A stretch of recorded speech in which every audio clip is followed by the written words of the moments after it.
Moin! Heute sind wir auf dem Weg nach Bremerhaven, um dort mal gemeinsam einen Katamaran zu besichtigen.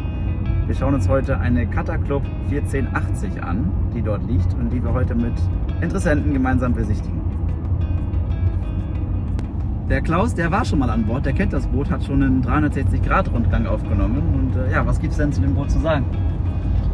Eine gute Wahl für die große Reise. Also das Schiff ist gut ausgestattet, robust, hochseetauglich, sehr guter Langstreckenläufer und von daher eine gute Wahl für einen sehr attraktiven Preis. Wir schauen uns das mal an. Heute sind wir an Bord der Kataclub 1480, ein Ocean Cruiser, der jetzt in Bremerhaven zu besichtigen ist. Und das schauen wir uns jetzt mal an. 1998 bei Multicoque Diffusion in Frankreich gebaut. Ein klassisches Design, noch mit aero- und hydrodynamischen Linien. Elegant, mit einem fixen Frontbeam, das ist selten. Le Rouge macht das immer noch. Und ein Sloop-Rig, in diesem Fall sogar mit Maststufen bis zum Top.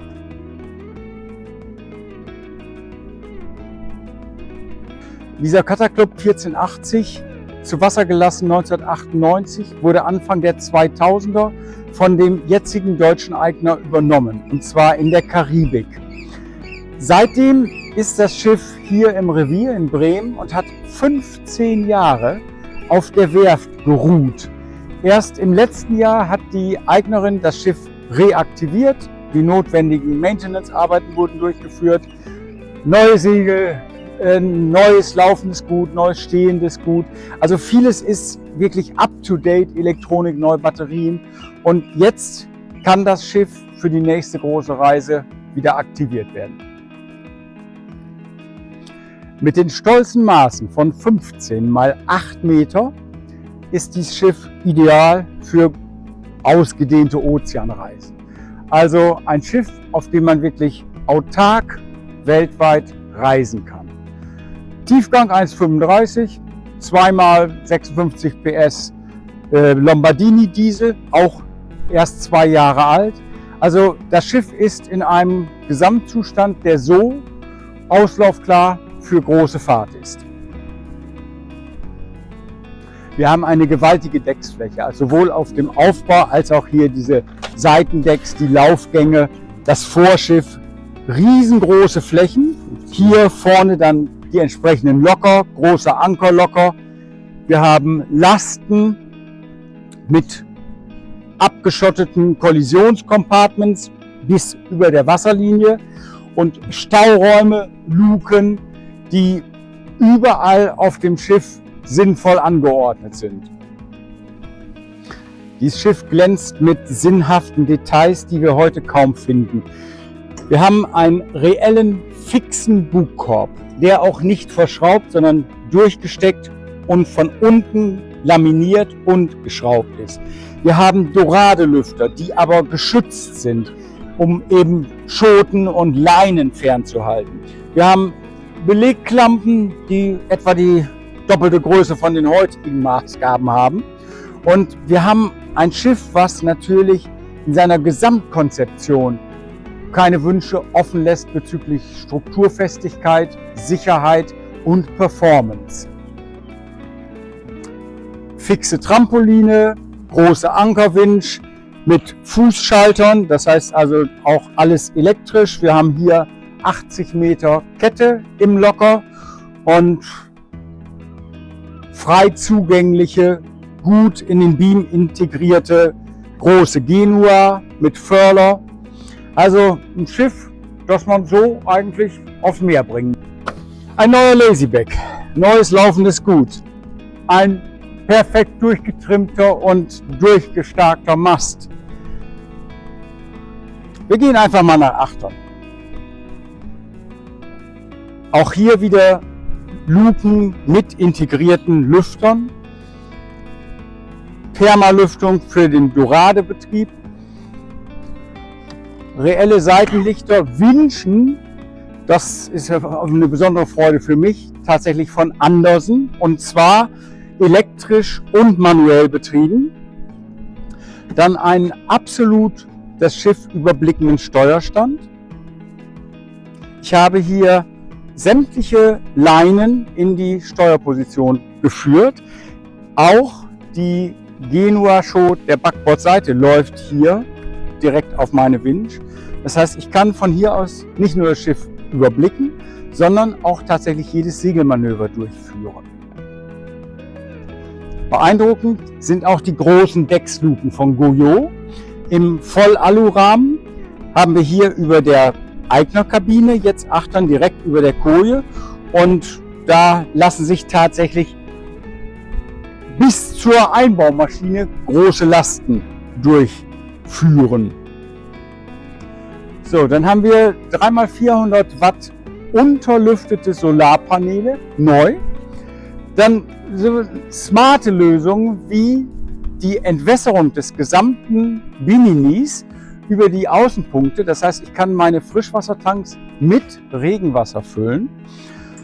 Und die Rettungsinsel hier direkt zugänglich, offen zugänglich zum Slippen, direkt am Heck. Dahinter das große Beiboot und Edelstahl Davids, also in allen Details wirklich hervorragende Qualität. So, jetzt sind wir im Cockpit, dem Hauptarbeitsbereich an Bord. Ich habe eine komplette Umhausung, das heißt also ein massives Bimini, ein geschlossenes Cockpit, Sicherheit für Kinder, Menschen, Tiere und ich habe ein absolut sicheres Seecockpit, das durch die große Salontür dann in den Salon führt.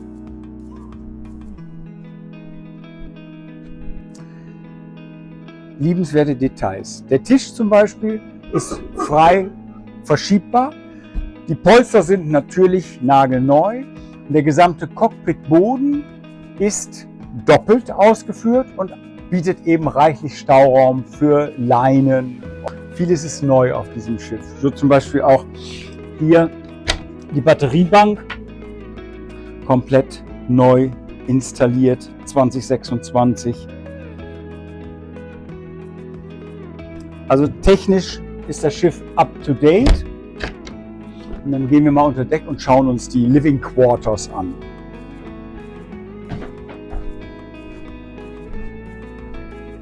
Das Beeindruckende hier ist, wir haben einen lichtdurchfluteten Salon mit 20 Quadratmeter Fläche. Das ist schon der erste Pluspunkt. So groß, dass selbst der Außenborder, der Ersatzaußenborder, der hier abgeholt werden soll, mitten im Salon uns nicht weiter stört. Dann haben wir mehrere Sitzecken. Hier einmal Backbord vorne, eine komplette Gruppe und dann mit Griff eine große optimierte Seeküche. Das heißt also, ich habe immer sicheren Stand. Ich habe hier einen großen Toploader, Kompressorkühlschrank und in diesem Fall ein Induktionsfeld. Die Gasarmatur ist aber vorhanden. Also je nachdem, was gewünscht ist, können wir hier mit Induktion oder Gas arbeiten. Weitere erfreuliche Gimmicks sind die Rundumsichtigkeit. Also ich kann hier charmant stehend am offenen Fenster übers Schiff blicken, genauso aber auch aus meiner Sofagarnitur oder aber vom Kartentisch. Kartentisch hier mit Hocker in Fahrtrichtung. Ich habe ein großes Display und alles im Griff. So, und jetzt gehen wir von dem Salon in den Steuerbordrumpf. Dahin gibt es 2 Niedergänge. Jeweils am Ende der zentralen Sitzecke gehen wir jetzt in den vorderen Steuerbord-Gästebereich. Steuerbord vorne eine komplett abgeschlossene Wohneinheit mit Doppelbett, 1,50 Meter x 1,90 Meter. Dann einem kleinen Arbeitsbereich. Also ich habe hier Laptop-Tisch und mit Ablagemöglichkeiten, Stauräumen. Und direkt im Anschluss, mit der Tür abgeschlossen, die Nasszelle. Hier habe ich Elektrotoilette, Waschbecken und großen Duschbereich. Also der ist wirklich komfortabel. Hier kann man auch zu zweit duschen und es ist gut belüftbar und für Ablauf ist auch gesorgt. So, und jetzt geht's von dem Salon runter in den Steuerbord achteren Lebensbereich. Da haben wir auch erstmal eine große Nasszelle mit Elektrotoilette, Stauraum, da finden auch die Klappräder aktuell Platz. Und dann hier achtern die große Liegefläche und darunter freien Zugang zu den neuen Lombardini Dieseln. Man sieht auch gut den Wellenantrieb, da linker Hand noch den Heißwasserboiler, den Auspuffsammler. Also hier ist alles wirklich zugriffsbereit und ohne sich da verrenken zu müssen, kann man wirklich alle Wartungsarbeiten durchführen. Dort sind auch die Filterelemente für den Wassermacher untergebracht und das Bett darüber groß, 2,10 Meter mal 1,60 Meter. So, und jetzt geht's in den Backbordrumpf und im Backbordrumpf haben wir eine ganz besondere Anordnung. Wir haben nach vorne orientiert den großen Werkstattbereich mit Aggregaten und Werkzeug und Werkbank und nochmal einem großen Deep Freezer. Also in diesem Raum ist all das untergebracht, was man im Technikbereich gerne gut zugänglich hat. Hier sind also die Kompressoren für die Kühlaggregate. Wir haben Werkzeug, Waschmaschine und Trockner separat sogar in diesem Fall und den großen Deep Freezer hier nochmal. So, dann die Nasszelle, das WC für diesen Backbordrumpf wird im Moment als Segellast und Staulast benutzt. Da können wir mal einen Blick reinwerfen und dann gehen wir in die Backbord 8er Doppelkabine.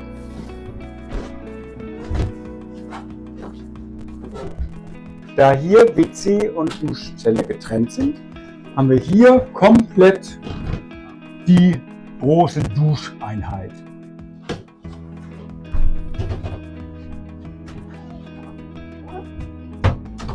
Backbord 8er. Das ist die zweite große Doppelkabine. Auch hier wieder 2,10 Meter mal 1,60 Meter Bettfläche mit einer riesen Bouillon-Luke darüber. Auch seitliche Lüftungsmöglichkeiten, große Schrankräume, hier verspiegelt. So, jetzt sind wir am Heck der Cutter Club. Es ist eine riesen Badeplattform. Also alles an diesem Schiff ist großzügig, robust, mit guten Haltemöglichkeiten versehen und macht einen extrem durablen Eindruck. Wir haben hier einen direkten Zugang zum belüfteten Maschinen- und Geräteraum. Hier steht auch der große Generator und der Ruderquadrant mit Hydraulikzylinder.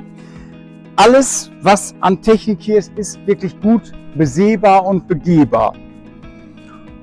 Ja.